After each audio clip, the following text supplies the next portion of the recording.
Acá estoy. Hola, estamos comenzando el vivo, esperando que se...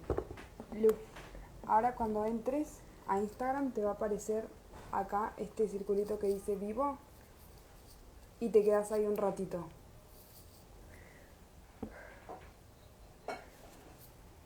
Ujú. Y en el chat. Sí. Hola, sí, estamos empezando nuestro vivo, buenas tardes a A ver. todas. Hola Carola, Hola. vamos a esperar a Luciana Trocelo y esperar a Carola Beselli. ¿Cómo están todos? Muy buenas tardes, gracias por unirse. ¿Ya está Lu?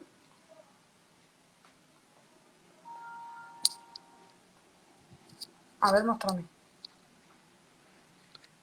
Estás saliendo por el vivo vos.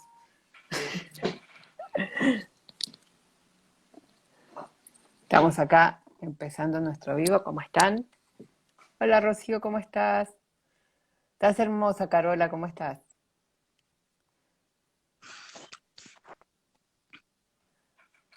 Ahí está la torre de libros. Espérenme un segundo. Ahí está. Ahí está. Ahí está. Ahí Listo. estamos. Y le vamos a esperar a Carola. Va a ser un poco confuso esto de las Carolas el día de hoy. Total. La Carola. Lo hicimos sin querer igual. Hola Lu, ¿cómo estás? ¿Le escribís a Carola? Y nos falta una Carola todavía. Voy a cortar el Meet, Lu, porque si no es muy confuso esto. Ahí estoy. Gracias. Buenas tardes a todas. Qué gusto que nos estén acompañando hoy acá. Tenemos un lío de auriculares. Ahí estamos. Ahí estoy más o menos, porque mi super implemento es un frasco que a veces se ladea un poquito. Y nos falta Carola Beselli, que viene de Chile. Esperemos un segundito más. Pero mientras, las voy a ir presentando a las dos. Acá, biografías. Vamos a presentar a Luciana Trocelo, que ella se presenta a sí misma como trabajadora de la palabra en torno a la justicia poética, es licenciada en letras, correctora literaria, diplomada de Flaxo, especialista en políticas públicas para la igualdad en América Latina de Claxo. Se desempeña como docente en lengua y literatura, integrante de la comisión directiva de la Biblioteca Popular Casa del Pueblo Alverde y librera de la Torre de Libros y coordinadora del Plan Provincial de Lectura de Córdoba. Y ahora vamos a invitar a Carola. Ahí estamos, espérenme un segundo. Carola Díez es mediadora, investigadora autodidacta. Ahí está Carola, ¿cómo estás? Hola, hola, bien, hola a todas, un gusto. La tercera Carola. Estaba Somos presentando a muchas. Carola Díez. Es mediadora, investigadora autodidacta, formadora de docentes y promotores en temas relacionados con la práctica del lenguaje y el acceso a acervos. Formó parte de los equipos de capacitación de los programas de rincones de lectura y salas de lectura. Su campo de trabajo son las bibliotecas comunitarias, escolares y públicas. Comparte espacio de reflexión con docentes, bibliotecarios, bibliotecarias, mediadores y mediadoras de México y América Latina. Fue subdirectora del Programa Nacional de Lectura y coordinó los servicios educativos de la Biblioteca Vasconcelos, la biblioteca más linda del mundo. Colabora con editoriales especializadas en publicar para niños y niñas, impulsa espacios y acciones en favor del acceso a la cultura escrita. Lee en voz alta profesionalmente y entrena a otros en esa práctica. Actualmente se desempeña como docente y consultora independiente. Y Carola Beselli es doctora en literatura hispanoamericana de vanguardia y posvanguardia de la Universidad de Salamanca. ¡Wow! Sus áreas de especialización son literatura latinoamericana, poesía intermedial, literatura infantil y juvenil y mediación de lectura. Es profesora adjunta del Departamento de Lingüística y Literatura de la Universidad de Santiago de Chile, donde ha desarrollado investigación postdoctoral en torno a la poesía infantil en sus vínculos con los estudios intermediales y de memoria histórica de Chile. Coordina el diplomado en mediación de la lectura de IDEA y USACH y es docente de los diplomados diplomado de literatura infantil y juvenil y de USACH y nuevas prácticas lectoras de la UAHC, la Universidad Academia Alberto Humanismo Hurtado. Academia Humanismo Cristiano. Ok. Es miembro del International, mi inglés es bien de IRSCL. IRSS, y socia colaboradora de IBI Chile y miembro del equipo coordinador de la otra liga. Muchísimas gracias a las tres por estar acá con nosotras. Un hermoso grupo de Carolas y Lu. Esta invitación es la tercera parte de un ciclo que armamos en la librería donde viven los libros, de mujeres que trabajan en el mundo del libro. La primera fue con mujeres que escriben, la segunda fue con mujeres que ilustran, y lo llamamos Mujeres que Lecturan, apropiándonos de un término que apunó María Emilia López, que es una especialista en libros maternales, argentina, a quien admiramos muchísimo.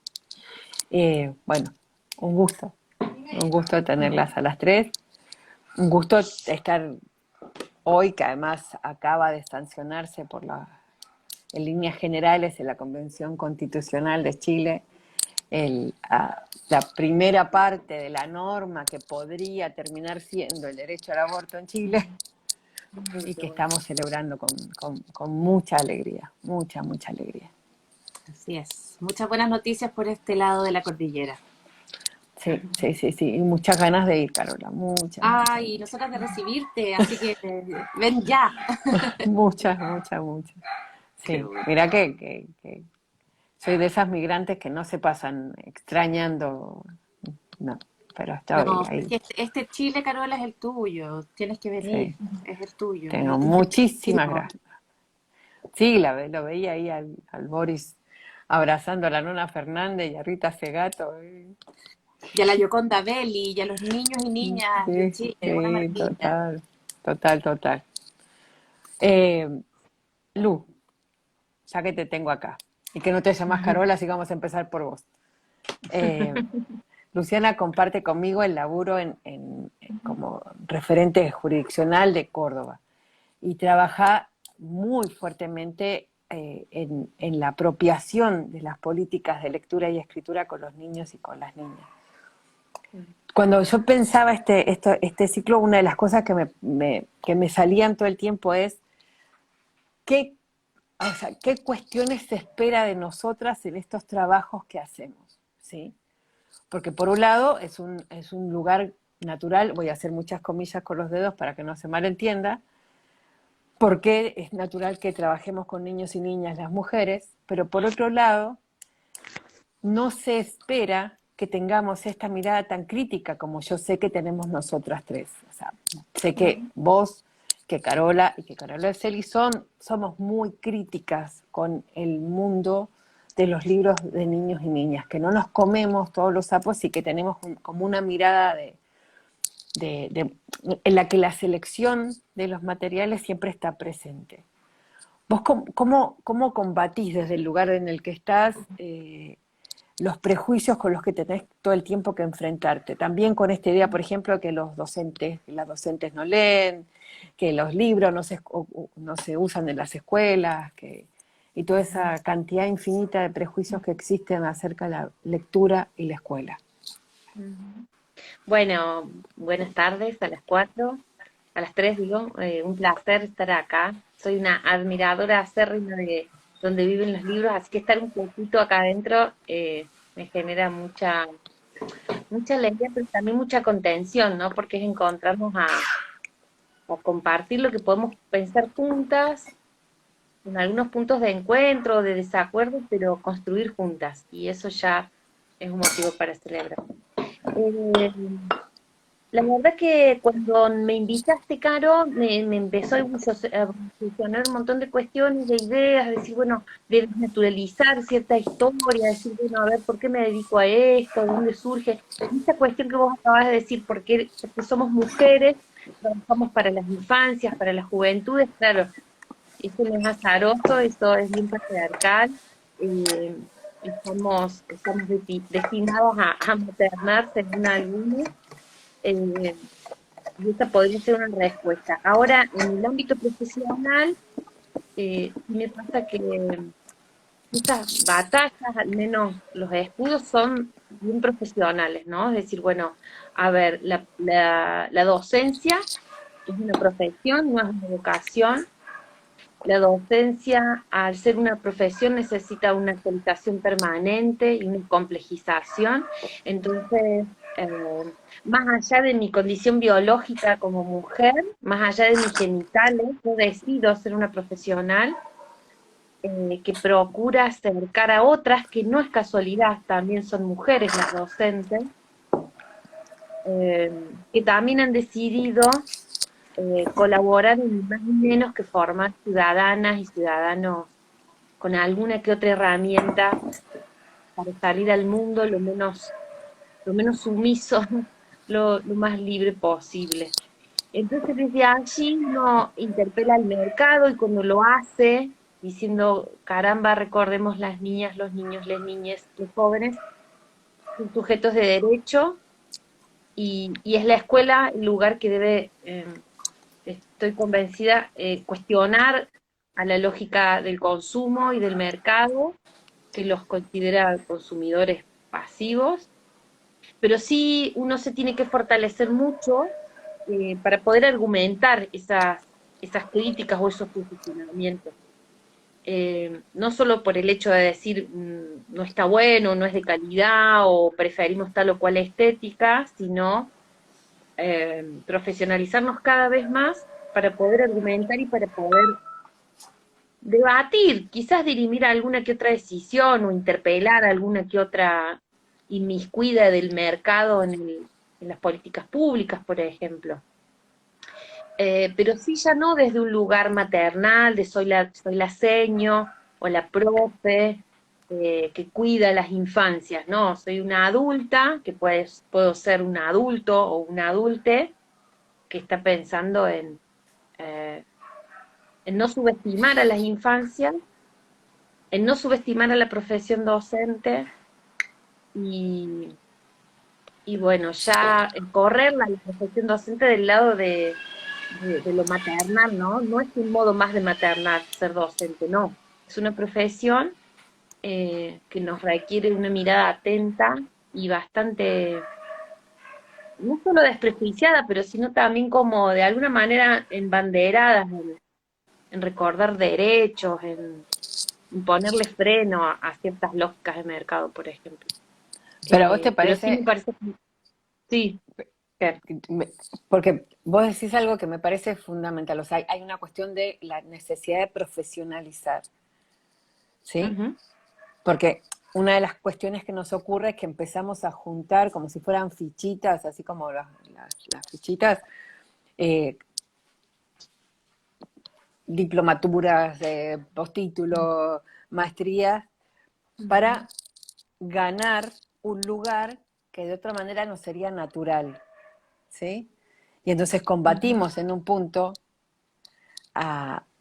con una cantidad de saberes que yo no estoy tan segura si nos lo pedirían si no tuviéramos, como decías vos, si no portáramos una genitalidad femenina, digamos. No estoy del todo tan segura. Si no, nos sería más fácil y más natural y no tendríamos que estar todo el tiempo discutiendo la profesionalidad de la docencia si no fuera un lugar que naturalmente está o está ocupado por las mujeres. Ujú. De hecho, él no tiene... Sí, yo creo que es interpelar un poco esa representación, ¿no? Yo, entre tanto que me hiciste pensar con con esta invitación, me fui de vuelta a un libro que por acá tengo de Pablo Pinó, que se llama La escuela no fue siempre así, Mm, donde él va graficando de una manera muy elocuente la historia de la educación argentina.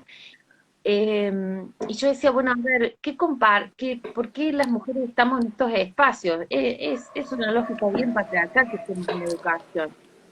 Y encima de Sarmiento esta parte, me puse a contar la cantidad de ministros de educación de la nación que han sido mujeres, y la verdad que fueron solo dos. Entonces dije, uy, caramba, muchachas, sin dudas, ¿no? Estamos perpetrando tradiciones o mandatos, ¿sí? El terreno de la educación, sin necesariamente ocupar los lugares de poder de la gestión. Entonces, para poder interpelar mínimamente o participar un poquito bueno, o lograr algo que tenga que ver con gestión, es necesaria la profesionalización, pero casi que como respuesta, no sé si a la masculinidad, pero sí al poder masculino. Sí, total. Eh, Pensando también en esto, que tampoco que sea una ministra nos asegura que tenemos algo ganado. De hecho, Marcela Cubillos Caro fue Bueno, ministra un montón claro, de tiempo, ministra de Educación, y teníamos vaya severos ministro, problemas, ya te digo. severísimos problemas. y hoy ¿Y vos, Caro? conversábamos con un compañero, perdón. Dale, dale. No, que hoy conversábamos con un compañero justamente esa dimensión, ¿no? La dimensión de lo masculino, lo femenino, desligado de una condición biológica. Entonces, podemos maternar con pene y bienvenido sea. Las escucho. Caro, ¿Cuál? Beseli. ¡Ay, qué buen tema, Caro! Muchas gracias por la invitación. Hay tanto que hablar, es tan necesario abrir estos espacios. Yo te agradezco mucho el espacio simbólico que significa todo lo que tú haces desde donde viven los libros. Y bueno, primero, yo llego, estamos hablando, ¿cierto?, eh, de los roles y de la naturalidad o no de nuestro ejercicio, de nuestra profesión, de Sí. nuestro oficio en este campo, ¿verdad? Yo llego a esto a través de la literatura, entonces no me acerco desde la educación. Primero yo me dedico hago mi doctorado en poesía dura, digamos, experimental, y ahí ocurre un camino bonito que se dio más o menos de manera orgánica.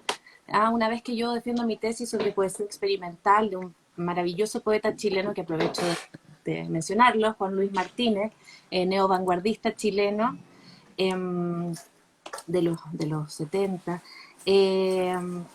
Ya con ese background, digamos, yo confluyo con la literatura para la infancia, adolescencia y juventud desde principios, desde ejes que resultan fundamentales en el objeto de estudio que yo he tenido, que tienen que ver con la poesía como juego, la poesía como experimentación, la poesía como espacio de libertad, de exploración, la poesía disociada o en permanente pugna con los corsés escriturales conservadores, ¿verdad? Y por tanto la poesía en constante pugna con el lenguaje escrito, con la palabra escrita, con la letra escrita y acuñada con sangre, ¿cierto? Entonces, yo llevo desde la poesía en otras lenguas, en otros lenguajes, desde lo visual, desde lo performativo, desde lo sonoro. Con eso tienen que ver los estudios intermediales que comentabas tú, Caro, al principio cuando me presentaba, ¿cierto? ¿Cuáles eran mis áreas de especialización? Y desde ese lugar es que yo llego a la literatura para las infancias, porque son esos mismos principios los que la rigen, y más aún. La poesía, desde donde la hemos estado comentando ahora, es un género destinado para adultos, ¿verdad?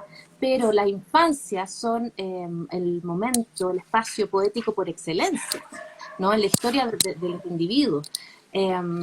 Por tanto, la idea de juego, de libertad, de imaginación creadora, para mí permea todos los espacios de la infancia como concepto. Y bueno, y a eso me dedico, ¿no? Desde ese lugar, porque creo en la literatura desde este otro lugar, ¿no? Más desde la ruptura de los corsés, de las hegemonías, ¿no? Y eso, más o menos. Muy bien, muchas gracias. ¿Y vos, Caro? Caro a las 10. Estás ahí en... Bueno, hola, ¿qué tal? Muchas gracias por la invitación. Soy la más norteña de las cuatro por ahora. Estoy en la Ciudad de México. Y bueno, pues en este país he armado toda mi trayectoria al respecto. Estaba pensando, yo también me quedé dando vueltas con esta pregunta. Lo que estaba pensando es, pues también cómo llegué a esto, ¿no? Y ahí hubo una buena cuota de azar también, bastante particular, porque no llego ni desde los libros, ni desde la educación tampoco, sino un poco desde el haberme quedado yo también un poco en banda del sistema educativo afuera, ¿no? No pude seguir estudiando por X o Y, razones básicamente de que tenían que ver con los desplazamientos de país, ¿no? Y el tema de la continuidad de las escuelas, las revalidaciones, etcétera.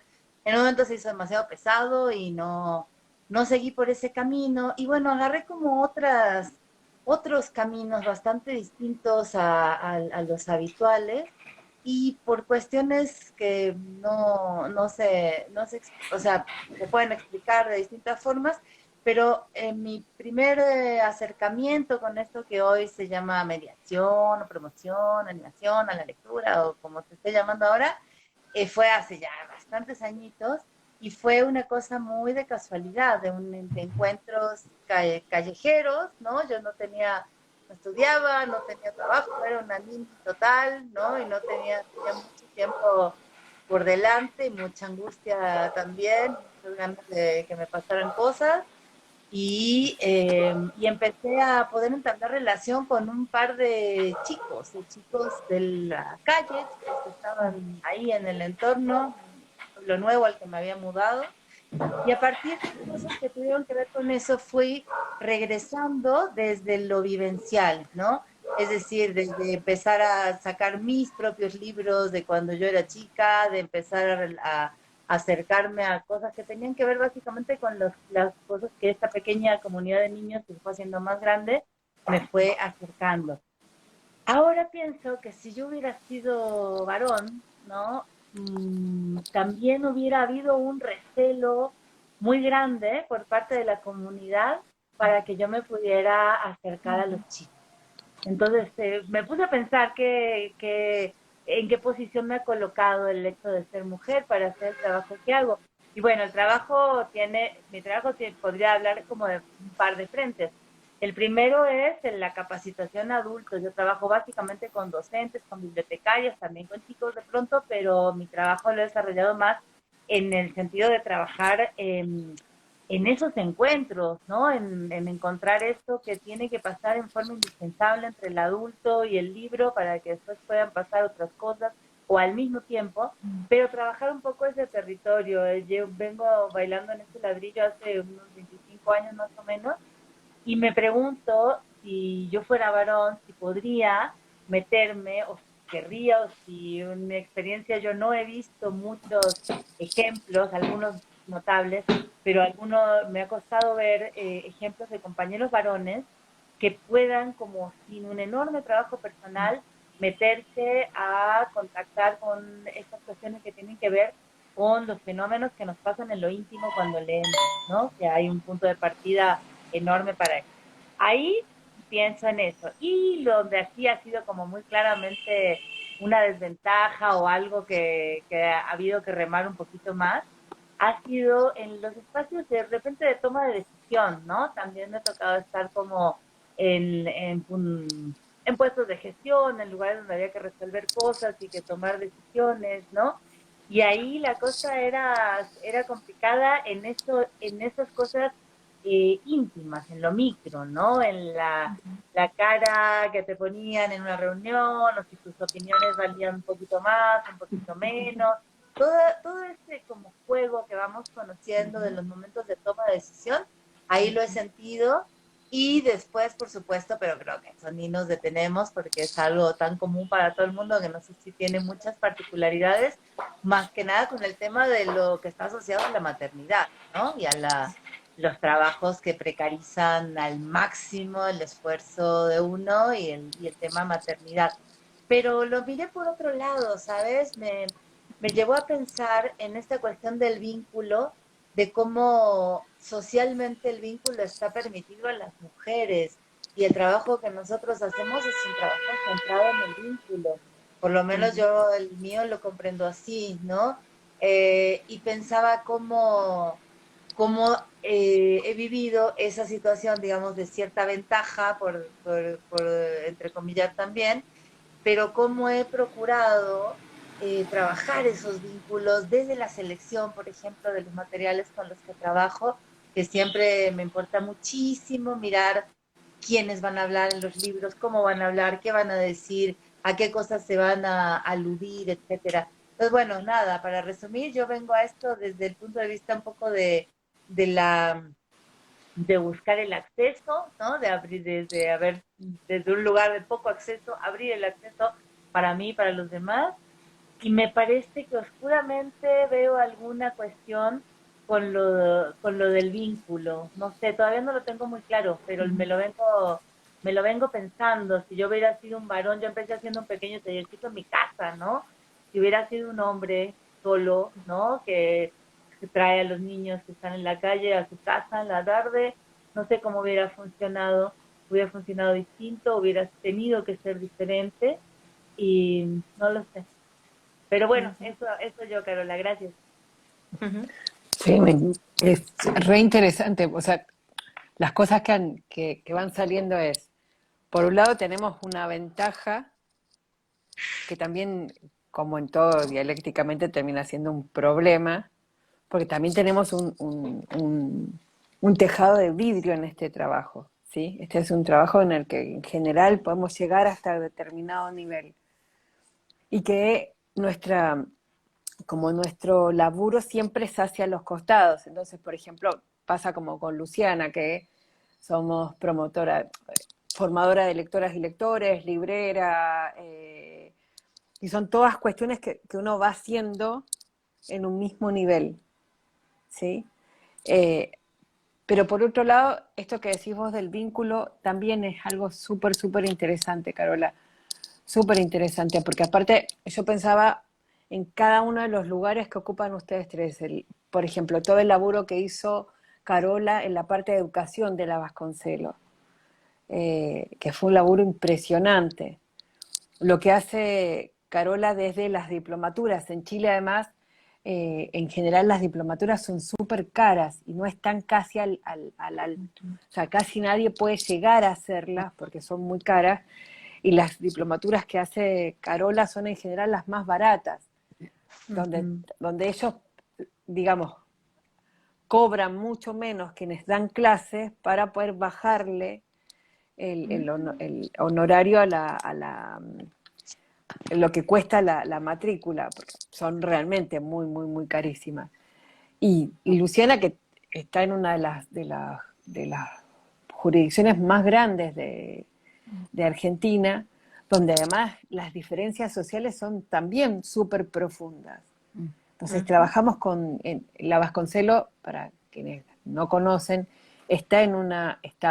bueno, igual sigue estando la Vasconcelo, en un barrio que es un barrio muy popular de Ciudad de México, ¿no, Caro?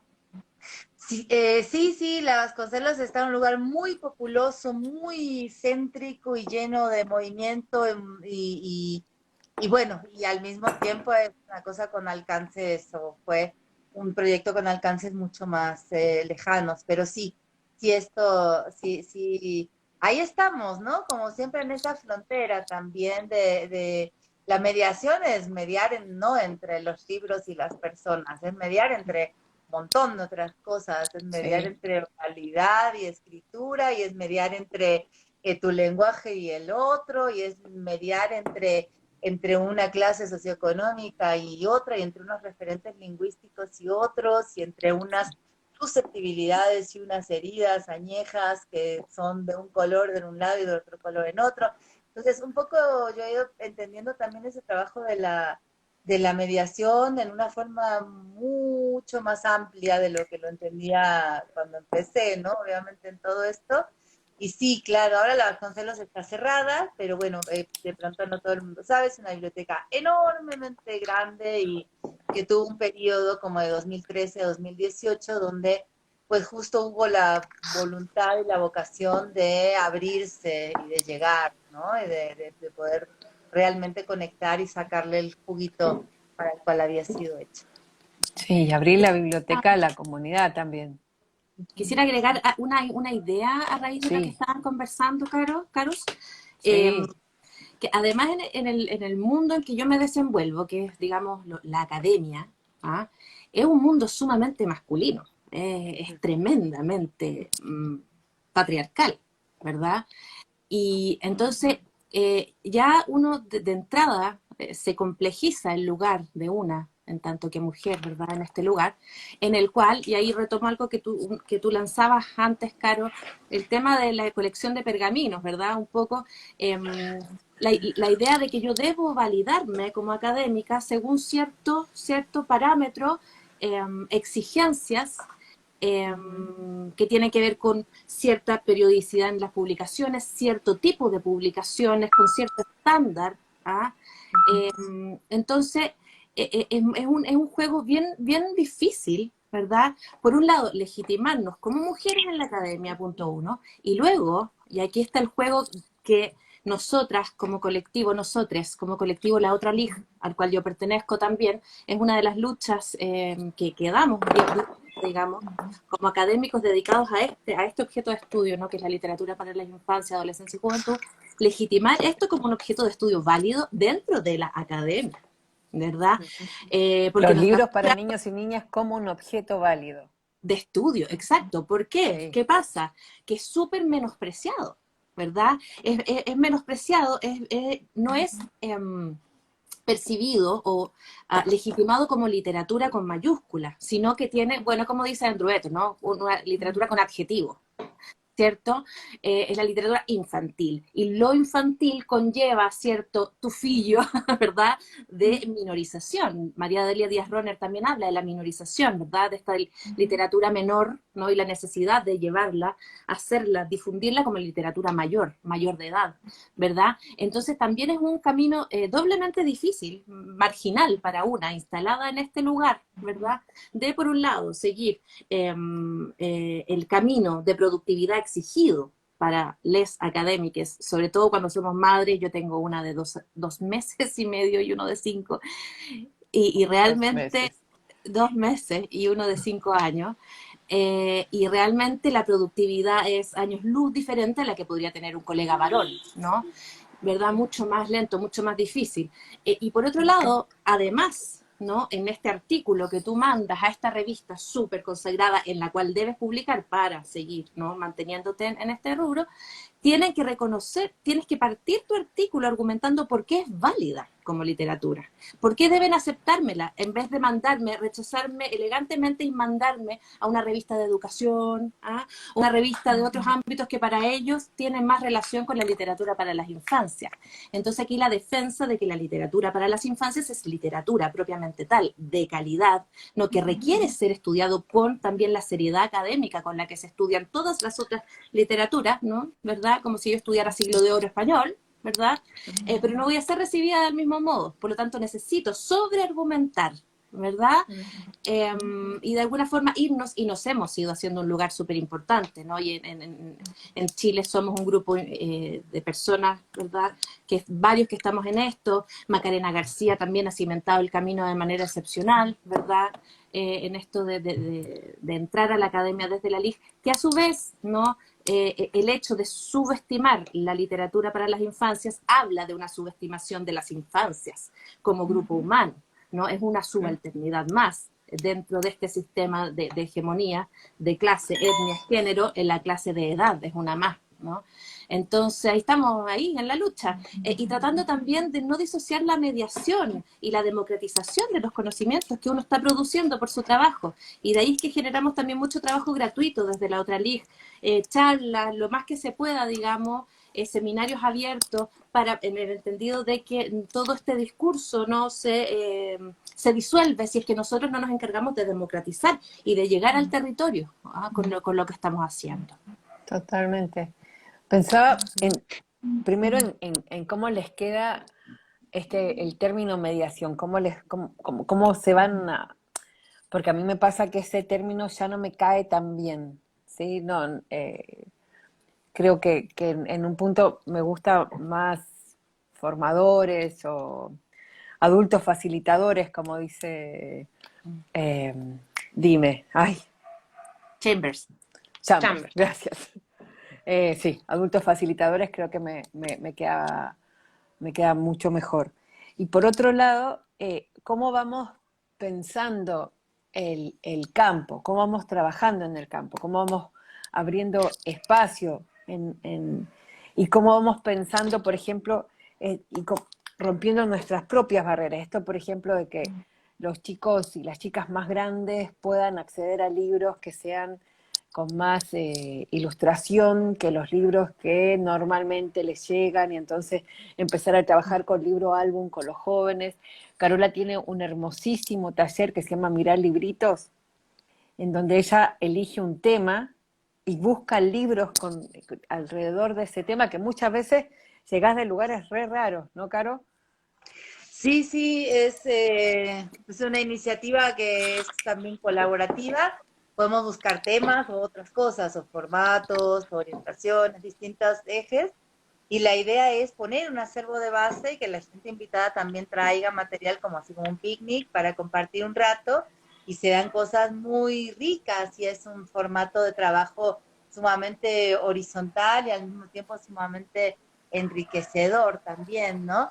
Yo me quedé colgada con la cosa de la mediadora y de la animadora y la formadora y la La promotora. facilitadora y la promotora, y me he dado cuenta que soy tan vieja que pasé por todas, ¿no? Sí. Empecé hace 25 años y entonces empezaba la cosa de la animación, ¿no?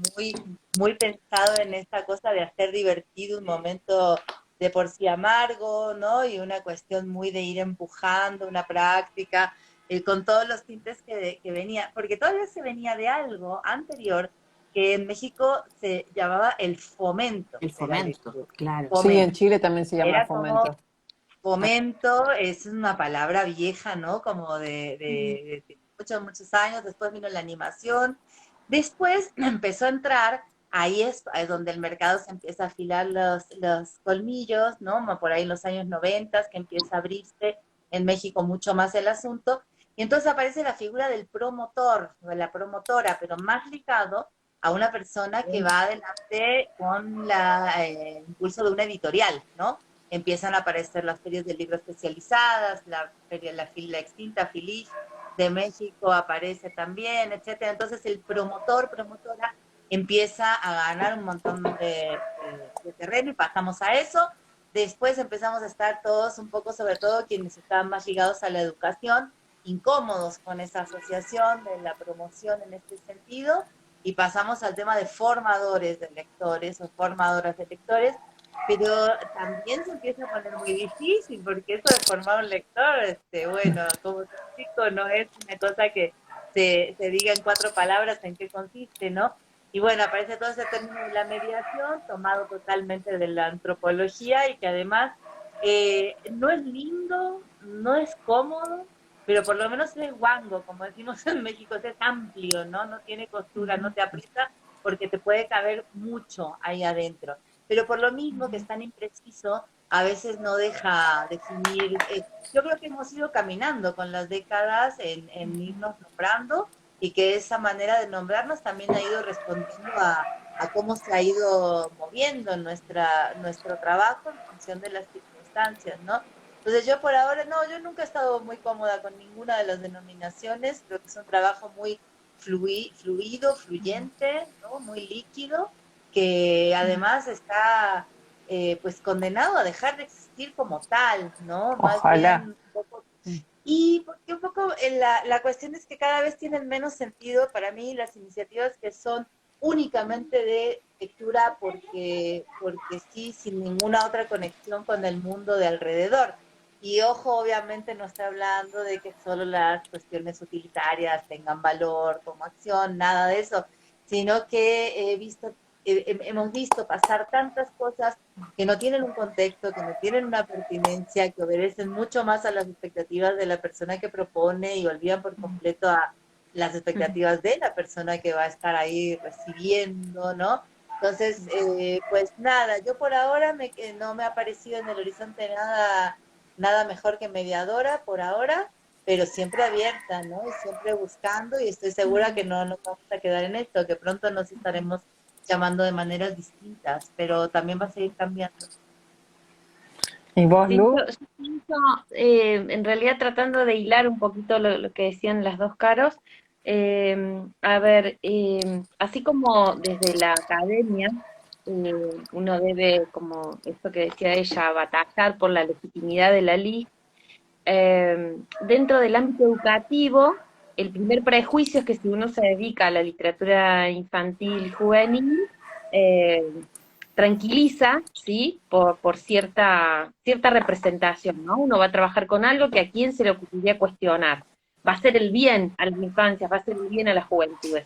Ahora, cuando uno no es la que lleva la peor versión de un clásico según Disney, sino que cae con cuentos en verso para niños perversos, ahí pasa a ser una amenaza, ¿no? Ya tengan cuidado con esa loca que está haciendo algo que no está chequeado o que sacude cierta modosa moral y que, bueno, y ahí entra a temblar todo, ¿no? Que los criterios de selección de estas chicas son peligrosos, tengan en cuenta qué pretende hacer la escuela, el deber ser de la escuela, bueno, entonces ahí uno ya pasa a, a también en el ámbito educativo, este, desasnar a otros, a otras, en que la literatura infantil juvenil no es los productos de mercado que masivamente quizás han sido difundidos en algún que otro soporte, película o como sea. Ese trabajo también desde la educación es necesario porque así como entraron los promotores de las editoriales y siguen haciéndolo, algunos lo hacen con los mejores libros y otros lo hacen con la chatarra más vendible. Entonces esa batalla también en educación se sigue dando. Y en relación al rol, a qué somos, qué hacemos, la verdad que yo también me quedo con mediadora, me encanta porque la Caro lo está rumiando hace tiempo al tema. Y yo me he vuelto a leer por turbinear a Chambers, también a Petit, porque ella habla de mediación cultural, y lejos de plantearlo como un estar al medio entre la cultura, entre el mundo y los otros niños jóvenes ella lo nombra con una imagen visual bien clara, que es tomar de la mano a un niño, a una niña y presentarle el mundo. Es decir, uno es el medio por medio del cual el mundo es nombrado, el mundo es simbolizado. Entonces ahí yo también me siento cómoda en ese lugar, sobre todo en la idea que, no sé, me surge, lo asocio inmediatamente a la idea del círculo, a la idea de estar entre medio de, pero generando el acceso, garantizando la experiencia. O sea, me gusta pensar más que en libros, por ejemplo, que en objetos culturales, en experiencias culturales, donde uno está ahí atento a que el otro se empodere y protagonice esa experiencia. Pero sí, como dice la Caro, es algo que, bueno, que uno lo construye y lo deconstruye. Eh, sí me parece que no es menor que cuando nos invitaste, Caro, yo volví a pasar en los ámbitos en los que me desempeño. En el Ministerio de Educación somos todas mujeres. En la librería acá yo recibo a abuelas, a madres, a tías. La librería es muy joven, tiene 1 año y medio de vida, y lo vendí una sola vez a un varón, porque una niña lo trajo de los pelos al padre al puesto de libros donde yo estaba en la plaza y le dijo, quiero ese libro, y el padre estupefacto dijo, dice ella que quiere ese libro. Es el único hombre que se acercó a la torre de libros. El resto, todas mujeres, desde roles siempre preocupadas y ocupadas en que las niñas accedan a libros de calidad. Desde ahí se acercan, desde regalarles hasta enseñarles a sacar un pañal, hasta divertirlos a la noche o incentivarles el vocabulario, pero siempre desde un lugar bueno, que tiene que ver con el maternar, ¿no? Con el criar a otro, con el cobijar a otro. Y en el ámbito profesional, la verdad que no encuentro, han sido muy pocos. De hecho, los compañeros que estudiamos letras son muy poquitos los que se dedicaron a ser docentes. Gozosamente no lo son, si les tocó ser por una cuestión de supervivencia. Son escritores, son editores, ejercen otros roles que no están vinculados al cuidar a otro o al mediar a otros. Entonces, creo que bueno, que ese sigue siendo como un terreno nuestro.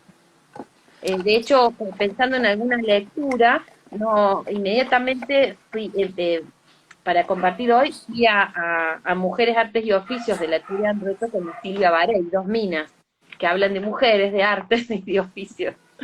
Pero la asociaba a la charla de hoy. Es un Igual, dato re sí, impresionante que le hayas vendido a un solo hombre en 1 año y medio. No me Bello, recupero. sí, sí. hermoso, increíble. No, Da no sé, para mucho, da para sí. pensar un montón. Y a Eh, ti, Carola, en donde viven los libros, ¿qué onda con la clientela? Justo hoy estábamos respondiendo a una entrevista pues nosotros, como es una librería online, tenemos mucho control de la venta, ¿viste? Mucho control de quién es nuestro cliente por cómo arma su pedido. Y en general son mujeres, también sabemos la edad, tienen entre 30 y 50 años, pero sí tenemos una cantidad de clientes varones que en general son o bibliotecarios o docentes. ya. Eh, y algunos, pero no son tantos los que son los papás, son en general las mamás, las abuelas, que están buscando. Y durante la pandemia creció muchísimo, y nos bajó, fue muy gracioso, nos bajó la edad de nuestros clientes porque empezaron a llegar mucho las mamás de bebés chiquititos.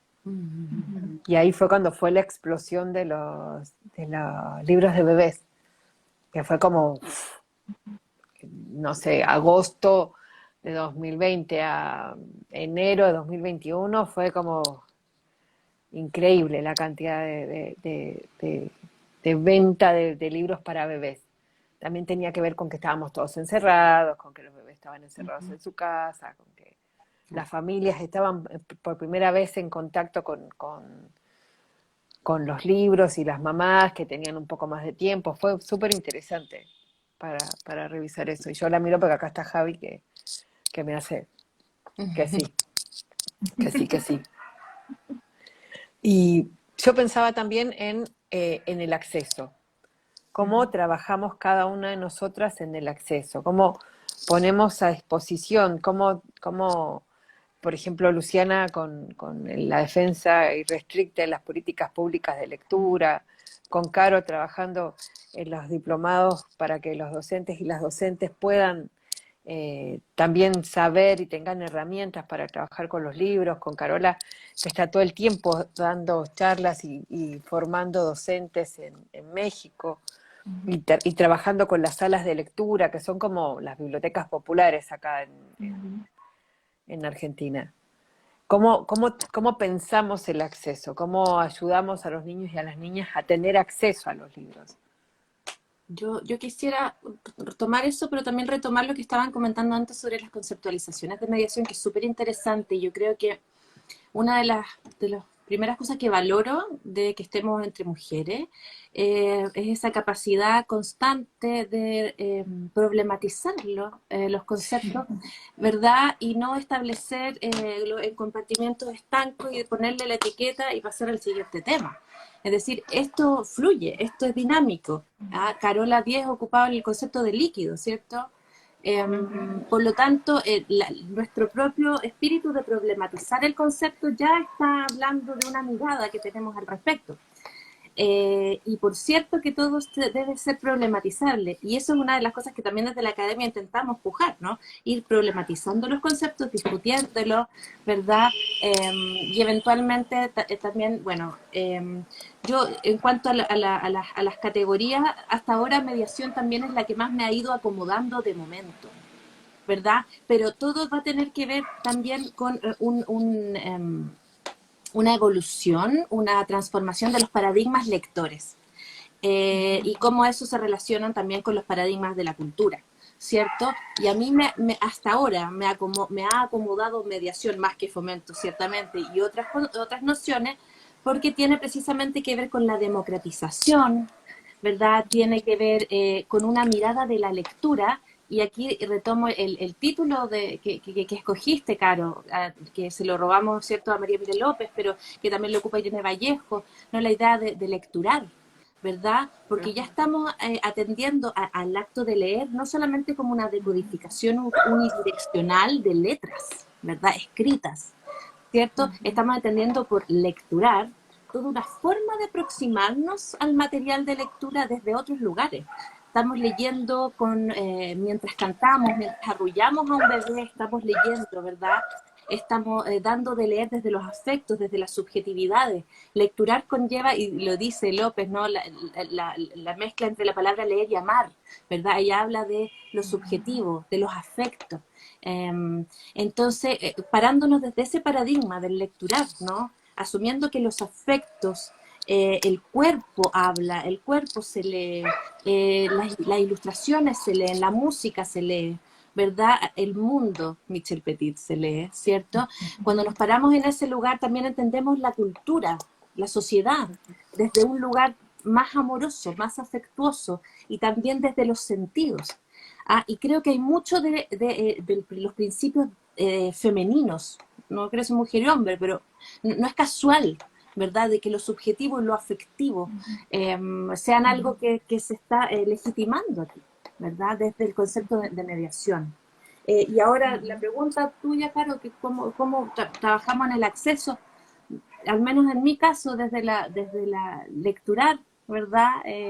Desde la producción de conocimientos, por un lado, en la academia, pero también trabajando en talleres, charlas constantes, de democratización un poco de eso, y desde la escucha, desde la escucha.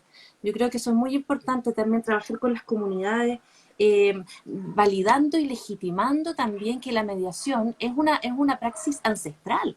Aquí no porque tengamos un diplomado en mediación, nosotros vamos a decir lo que es la mediación y vamos a imponérsela a nadie. O sea, esto desde que nos reunimos en torno al fuego a contar historias, desde que la abuela nos lee cuentos, ¿verdad? Nos cuenta cuentos de manera oral, lecturar, oralidad, ¿verdad? Estamos mediando. Entonces tiene que ver con eso, ¿no? Con mirarlo desde un prisma más amplio. Y por eso también es que yo trabajo en la literatura desde lo intermedial, ¿verdad? Mucho más allá de la palabra escrita, ¿verdad? Que tiene una connotación política muy fuerte.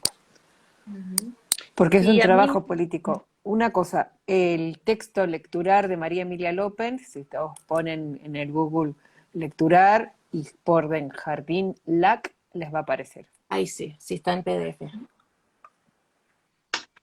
Sí, yo pensaba esta cuestión del acceso, Caro, ligado a las políticas públicas, un poco, digamos, una reflexión posible podría ser si nosotros acordamos o nos parece que el lenguaje, digamos, es nuestra matriz constitutiva de nuestro pensamiento, ¿sí?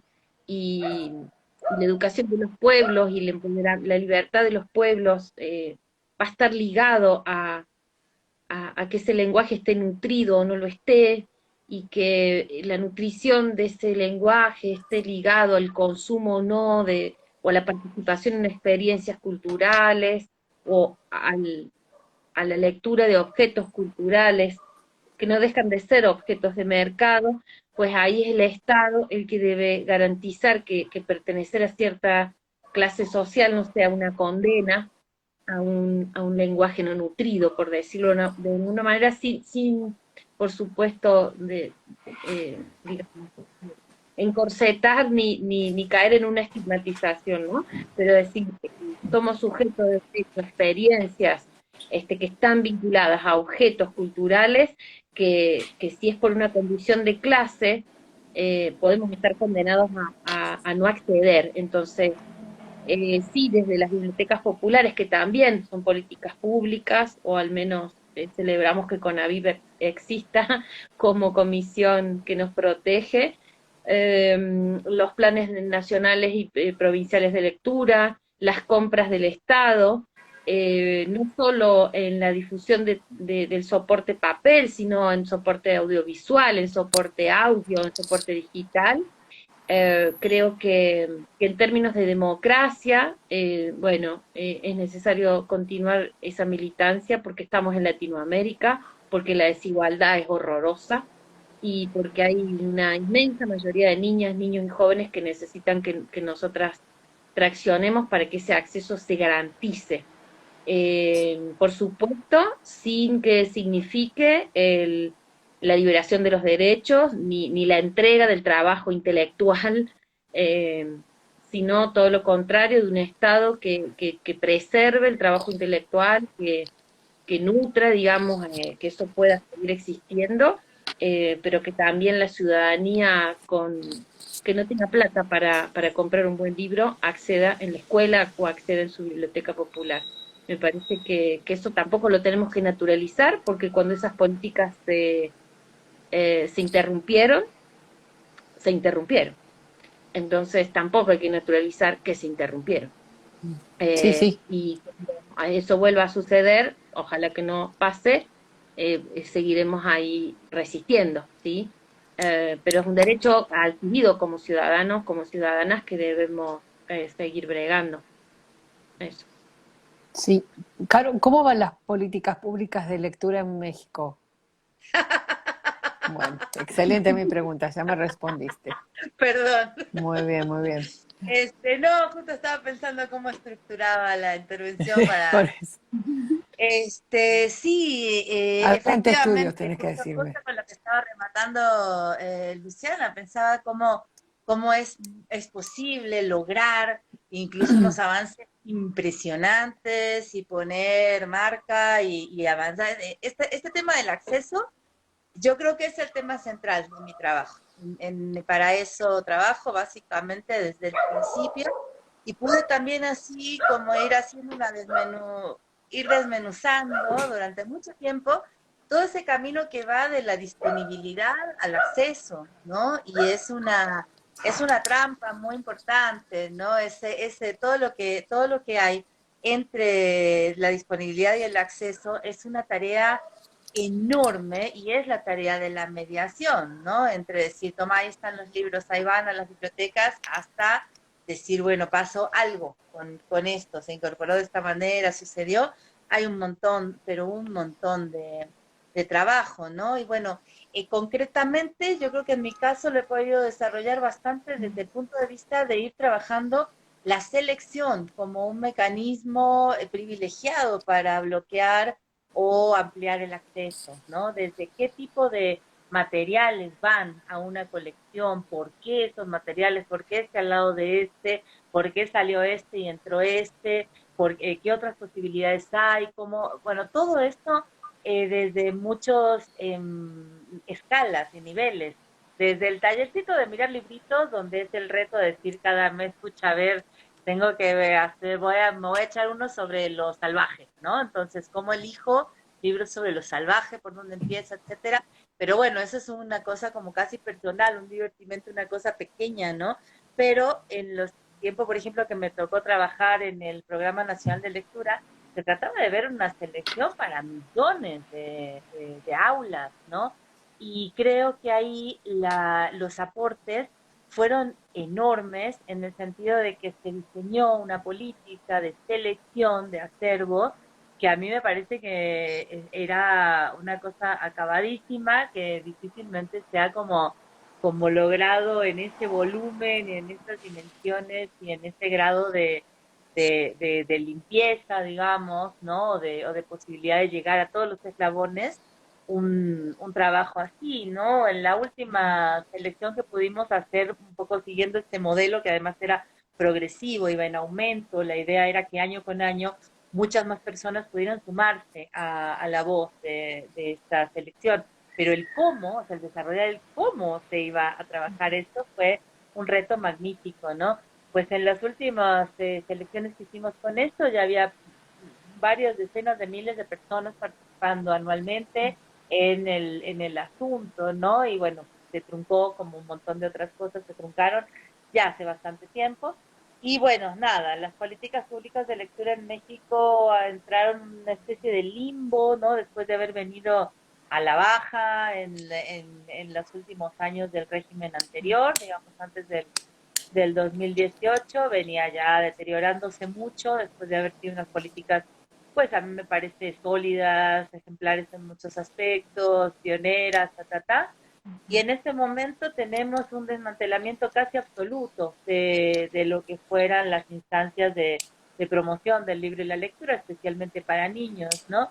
Tenemos la FILIG desaparecida, tenemos el Programa Nacional de Lectura desaparecido también, una Dirección General de Bibliotecas Escolares muy disminuida, una dirección de bibliotecas públicas muy extraña, ¿no? Entonces, bueno, nada, ha habido una selección el año pasado, se hizo una compra grande, pero va a ir a bibliotecas públicas. Las escuelas mexicanas hace años que no reciben materiales y hasta donde se sabe no hay ningún plan de dotación. Qué lindo panorama. ¿Ves? ¿Vio? Uy. Caro, ¿y vos tenés alguna novedad de Chile? Porque en Chile es rarísima las políticas públicas de lectura. También tiene que ver con que existen muy pocas escuelas públicas, que en general son subvencionadas. Sí, a mí lo que más me llama la atención, bueno, todos estamos aquí expectantes a que todo va a cambiar mucho, ¿no? Que todo va a mejorar, tenemos mucha esperanza con el cambio de gobierno y así estamos, ¿verdad? Confiando mucho, de verdad, confiando, ¿verdad? Pero como Carola hablaba del tema de la disponibilidad y el acceso, una de las cosas que más me sorprende, y bueno, yo le hago clase en la universidad a pregrado a futuros profesores, ¿verdad? Y en posgrado a profes, normalmente, o bibliotecarios. Y a través de ello, una de las cosas que más me ha impresionado en cuanto a las políticas de disponibilidad y acceso, donde se produce, donde chirrían ambos conceptos, es por ejemplo el tema de las bibliotecas CRA, que es maravilloso, ¿no? De los centros de recursos de aprendizaje, que funciona súper bien, han hecho un trabajo maravilloso las bibliotecas CRA, pero hay algo muy sorprendente que es la cantidad de bibliotecas CRA con material de lujo, ¿verdad? Cerradas con candado, y los libros en cajas. ¿Verdad? Eso es una de las cosas que a mí más me sorprende y creo que un poco podría ser símbolo de cómo está la cosa, ¿no? Y te hago pregunta, sí. Eso es porque también existe acá la idea de que los libros llegan a las escuelas y no se abren, y cada vez que yo voy a visitar una escuela, los libros se usan y se abren. Hay como también, es como una suerte de mito urbano, que los libros están ahí y no se usan. Pero aquí son las bibliotecas las que no se abren, Sí. no los libros. ¿Ah? Es la biblioteca CRA. No manejo el detalle administrativo detrás de aquello, pero creo que habla mucho del panorama, ¿verdad? O sea, hay disponibilidad, ¿no? ¿Verdad? Seguramente en los números aparece una gran dotación y conozco gente maravillosa que trabaja ahí y hacen una selección de lujo, hacen trabajo, las bibliotecas públicas, un trabajo de lujo en la selección, en la adquisición, pero me parece que ahí donde comienza el acceso es donde estamos, hay que hacer un trabajo más profundo. Y sí, acá nos pasa que el acceso es el desafío que interpela a las y los adultos en las escuelas, los interpela no antes que como mediadores, como lectores y como lectoras, que necesitan de un tiempo, ¿sí? Para asirse de esos materiales, para animarse a esos materiales, que muchas veces a priori son considerados muy valiosos en lo económico, entonces inmediatamente se guardan y se cuidan tanto, digamos, que la llave, que no se usan, sí. Claro, porque la escuela no lo va a volver a poder comprar, porque son libros muy caros, pero tan caro, tan cuidado que bueno, eso, tan cerrado. Entonces ahí el acceso interpela eso, a la identidad, sí, a la identidad de las y los docentes como lectoras, como lectores, que también padecieron acá una escuela pública, pensemos, digo, estatal o privada, en los 90, por ejemplo, la mayoría de los docentes sociales Y bueno, una escuela vacía de contenido, una escuela mercantilizada, una escuela post-dictadura con cero material. Entonces, bueno, también hacernos cargo de quienes hoy pretendemos sean mediadores culturales y amplíen horizontes de pensamiento, tienen trayectorias lectoras muy rudimentarias, muy incipientes. Entonces, muchas veces nos cuestionamos dónde estaría el rol de un plan de lectura. Yo muchas veces me respondo, está en los docentes, o sea, a quienes tenemos que llevar de la mano a presentarle el mundo de la literatura, digamos, de las artes en general, es a las y los docentes. Recuerdo mucho es un fenómeno que nos explicó Paulo Freire en las cartas a quien pretende enseñar, donde él decía, bueno, en las clases populares, obreras, serán docentes las mujeres, serán policías los varones. En la Argentina pasa algo muy similar. El rol docente primario e inicial, es decir, todo lo que tiene que ver con la primera infancia, acceden quienes necesitan de manera urgente un trabajo formal, una obra social y obviamente un ascenso de clase, y eso está garantizado en las mujeres por la docencia y en los varones por la policía. Bueno, él después nos explica un fenómeno bien crudo, ¿no? Que tiene que ver con el desconocimiento a esta pertenencia. Y ahí empiezan a maquinarse cuestiones bien complejas, ¿no? Donde si por un lado estamos quienes estudiamos en la academia o quienes pertenecen al mundo editorial y los autores, podemos ponernos casi que en un pozo de sapos parecidos, por otro lado están los docentes, ¿sí? Con accesos muy elementales, con trayectorias muy rudimentarias, y son los que tienen a cargo la educación. Entonces, me parece que es un tema muy sensible, porque obviamente involucra cuestiones hasta contractuales, qué condiciones tenemos los docentes para comprar un libro con nuestras condiciones salariales, hasta qué tiempo tenemos en la escuela para reunirnos a leer entre nosotros, por ejemplo. Y también tiene que ver con cuestiones políticas de tiempo en el sistema educativo. Pero me parece aquello que dijo Emilia Ferrer hace mucho, un docente que enseña a leer no puede no ser un docente lector, y bueno, lamentablemente, Emilia, muchos docentes que enseñan a leer no son docentes lectores, no porque no quieran, sino porque no accedieron, no pudieron, y bueno, y ahí están batallando en las aulas todos los días, entonces... Sí, y ahora vos que también estás al frente de una librería, con la actualidad, en donde cualquier libro cuesta, Carísimo, no sé, carísimo. 2 días de trabajo. Sí. Sí. Están pasando a ser objetos de lujo ya. Absolutamente. Sí. Y ahí nos enfrentamos a una de las cosas que a mí más me asusta, que es que terminen siendo los libros en papel un lujo al que los niños y las niñas pobres no puedan acceder, que van a leer solo en PDFs que se bajan o que circulan, que es una de las cuestiones que sí ocurrió durante la pandemia, que la escuela descubre que no necesita los planes lectores, que no necesita, sino solo necesita alegremente los PDF y ponerlos a leer en el aula. Que eso es con lo que estamos batallando en este momento, esa es nuestra pelea actual. Ya ni siquiera el tema de los derechos de autor, sino el tema de el derecho a conocer la materialidad de los libros.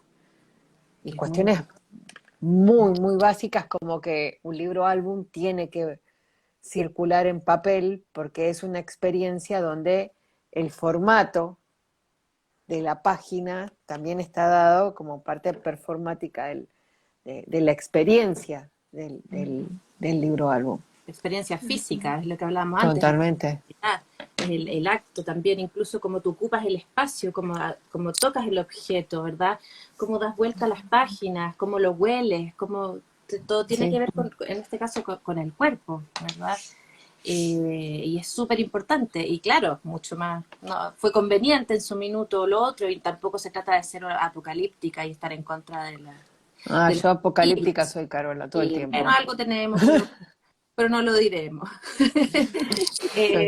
Pero claro, el libro objeto, ¿no? El libro como objeto es un tema maravilloso, que da también para mucho más, ¿no? La materialidad de la literatura y cómo, y también, perdón que sea majadera, pero son obsesiones que uno tiene, ¿no? Cómo lo que uno está leyendo no es solamente el mensaje textual que dice algo, sino a través de cómo yo toco este libro, estoy leyendo a través de las guardas que tiene un libro álbum, ¿verdad? A través del formato, tú bien lo Sí, decías, total. acá, si es horizontal, si es vertical, todo eso está comunicando, ¿no? La poesía objetual, eso, objetual, ¿verdad? No basta con tener que bajarme el PDF, ¿ah? Entonces también es un poco lo que la Michelle Petit tan lindo llama el derecho a la metáfora, ¿no? Dar el derecho a acceder, a tocar a ese objeto, libro, como una experiencia enriquecedora, ¿ah? No solamente acceder al lenguaje Al contenido, sí. tenido, ¿ah? Sí, a Claro, la no, palabra. claro, claro. Sí, porque hay que también ocurre con, por ejemplo, con algunos de los libros que las políticas públicas acercan a las escuelas, que también cambian un poco la tapa, que cambian un poco el tipo de papel y que también tiene que ver con cómo le mostrás a las lectoras y a los lectores que en esas elecciones de los editores y las editoras hay también una forma de hacer un libro, de generar un libro, que el libro con papel e ilustración de 130 no es lo mismo que un libro en papel obra de 80.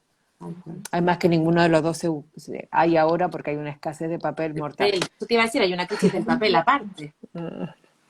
O un libro de Además de tela, todo. que pasó a ser un libro de tela para el primera infancia que pasó Sí, a ser en papel la foto del libro de tela. claro. Imagínate, Sí, claro, para primera infancia es muy pasa. bueno ese ejemplo, ¿verdad? Estos tapetes que se lecturan, ¿no? Las texturas diferentes, los pliegues. Toda la lectura para primera infancia no se puede leer en PDF. O sea que ya no estamos saltando un segmento etario Sí, fundamental dentro de la experiencia de la formación de lectores, ¿no? sí, No. absolutamente. Y no solo no se puede leer en PDF, sino que es muy difícil el acceso a través de una pantalla. Además de que yo, por política, estoy en contra del acceso a las pantallas antes de los 18 meses, hay también una cuestión con la forma en que se tocan los libros que son fundamentales para los bebés y las bebés.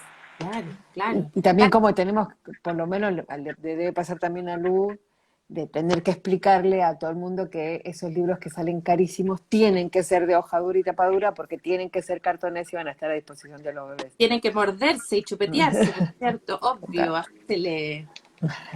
Y yo a veces a algunas, bueno, clientas les explico que el cartoné nos salva de una tragedia que hasta puede ser muy traumática. Es decir, usted, abuela, está poniendo tanto esfuerzo y empeño en llevar este regalo, que si ese regalo se rompe inmediatamente, bueno, eso puede ser muy traumático. Pero si Total. es un juguete que está dentro de un cajón de juguetes al acceso inmediato, a la experiencia inmediata, bueno, ahí ya este, pasan cosas muy bonitas, que usted seguramente se sentará con esta nieta o niete de acá 2, 3 años a volver a ojear a eso que quedó bien ojeadito porque ha sido bien manipulado. Total, y lo que la Yolanda Reyes llama los más chupados, ese canasto Sí. de libros que tiene en su librería, con libros chupadísimos, que son los favoritos de las lectoras y lectores. Yo creo que eso está buenísimo también pensando en cómo garantizar ese acceso cuando, por ejemplo, en las bibliotecas populares o en las escuelas está la cosa, digo yo, ¿sí? Llegó la cosa. ¿Cómo hacer para que esa cosa pase a ser una experiencia? Pues no es necesario la presencia de alguien que decide que eso pase a ser una experiencia. Y va a tomar decisiones para que el otro habite esa ficción. Me parece que es clave desacralizarlo al libro, ¿sí? No Sí, rendir ni al libro, ni al autor, ni a la autora. Lo hemos sacralizado tanto porque me parece que por una condición de clase y por una representación y que se ha perpetrado de la cultura, ¿sí? Y hoy estamos hablando ya no de la infancia, sino, bueno, me parece que es como urgente, ¿no? Decir, desacralicemos. ¿Son objetos valiosos? Sí, en muchos sentidos, pero no son sacros. y eso obviamente tiene un origen bastante religioso, didáctico, moralizante. Los autores y las autoras tampoco, no son seres de otro planeta, son seres intelectuales, pero sí que nos aportan una visión de mundo, como también lo podemos poner los lectores en diálogo, entonces También somos eso personas. claro, claro. Las escritoras y los escritores somos personas. Que desacralizarlos también nos permite desespectacularizarlos, ¿no? Es decir, que dejen de ser espectáculos los encuentros con autores y autoras, que sean encuentros entre personas, qué sé yo, gozosas, preocupadas, dolidas, rotas, no sé, encantadas o enamoradas, pero que comparten la palabra escrita, la palabra hablada, la palabra transmitida. Esto es un inmenso tapiz que se teje y se desteje y se vuelve a tejer. Total. Nosotros justo el sábado 29, creo que es, o 26, hacemos un encuentro de lectura. Nosotros tenemos en la librería un grupo de lectura. Y uno de los libros que estamos leyendo es Matilde. Y ahí me costó un montón pensar en cómo dar a leer a mi grupo mi libro. Y lo que se me ocurrió que es lo que me permitió a mí además tomar como una distancia para poder darlo a leer, es la idea de pensarlo para que también puedan ver cómo fue mi proceso de escritura, de cómo lo escribí yo y cómo llegó a la puesta en página en la editorial, para que puedan ir viendo cuáles eran las devoluciones, por ejemplo, de mi editora. Y que me parece que es súper interesante eso, cuando lo pienso con estas adultas que me acompañan en el grupo de lectura, también lo pienso con los chicos y las chicas. De que Es que además, vos también sí, cuando das cursos, por ejemplo, como el de doméstica, te posicionás en otro lugar, ¿sí? Donde si uno revisa en la historia de la literatura universal, te diría, o al menos de Occidente, cuáles fueron los autores, las autoras que socializaron, que fueron generosos en sus dudas, su incerteza, su proceso de producción, fueron muy poquitos. Y a lo mejor en qué contextos lo hicieron, cuando los entrevistaron sacralizándolos como los consagrados, vos desde un lugar de oficio compartís ese proceso, ¿sí? Entonces ahí ya, claro que es un lugar de docencia, ¿sí? Pero donde vos decidís ofrecer y ser generosa no solo con tu expertise, sino bueno, con los hallazgos, con las dudas, con lo que significa el trabajo con la palabra como un oficio. Entonces, eso está muy bueno, aportás a la desacralización. Yo muy agregaría bien. también, en la misma línea, agregaría que el gesto que se hace tiene que ver con el revelar los andamios escriturales, con revelar el artificio, ¿no? Con exponer lo que hay detrás del cuadro, ¿no? De los procesos creativos. Y eso tiene que ver, bueno, las teorías contemporáneas, la teoría de la recepción, etcétera, ¿no? Y tiene que ver con una mirada también del arte, de la literatura en este caso, que da un giro democratizante muy, muy bonito, que es cuando empezamos a considerar al lector no como un ente pasivo, consumidor, ¿verdad?, de este arte aurático, ¿verdad? Sino que lo estamos considerando como agente activo dentro de la producción de significados, ¿verdad? Entonces, yo encuentro que cuando hablaba yo de mediación, discutíamos los conceptos y lo vinculaba con los paradigmas lectores, me refería también un poco a eso, ¿verdad? A cuál es Un el poco lugar que como le va a acá, dar al lector. No alcanzo la a leer. literatura como exploración. Ahí tal cual. Amo Exacto. ese libro. Un libro de Luis Rosenblatt, que acá es súper difícil de conseguir. La Luis Rosenblatt precisamente plantea el enfoque transaccional como teoría, como marco teórico, precisamente para proponer una mirada de la lectura en la cual el lector se transforma en un productor activo de significado, sí, ¿cierto? Entonces hay como un diálogo, no es solamente una transmisión unilateral, y por tanto el rol del lector ya deja de ser la decodificación de algo preexistente, ya de un significado único, y ahora él pasa a ser el propio autor de lo que ella, ¿no? El autor de lo que se está leyendo. Y eso nos invita a cambiar paradigmas también en cuanto a la educación, en cuanto a la evaluación. O sea, vamos a seguir preguntando a los chicos y chicas en la escuela qué quiere decir tal cosa. ¿Por ¿Qué qué? quiso decir el autor cuando dijo No, el perro verde? Dios mío, yo siempre cuento esta anécdota, pero Raúl Zurita, que fue profesor mío en la universidad, siempre contaba esta anécdota, que muchas veces llamaban a su casa madres, no padres, ojo, madres desesperadas a las 10, 11 de la noche, se lograban conseguir el teléfono de Raúl Zurita para preguntarle, por favor, qué quería decir en este verso. Porque había prueba al día siguiente, ¿no? Había examen, ¿no? Entonces, ¿qué quiere decir el autor? ¿Qué pasa si se muere? Menos mal que tenemos Raúl para rato.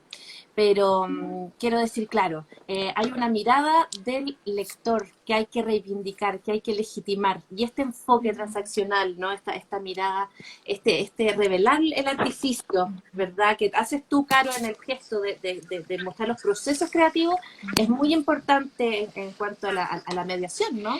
A cómo aproximar la lectura a los lectores. Es que yo creo que estamos todos más o menos en la misma, también en la idea de nosotros venimos de alguien nos explicó esto, yo no estoy inventando nada. Todo esto viene de una tradición de gente que viene haciendo esto.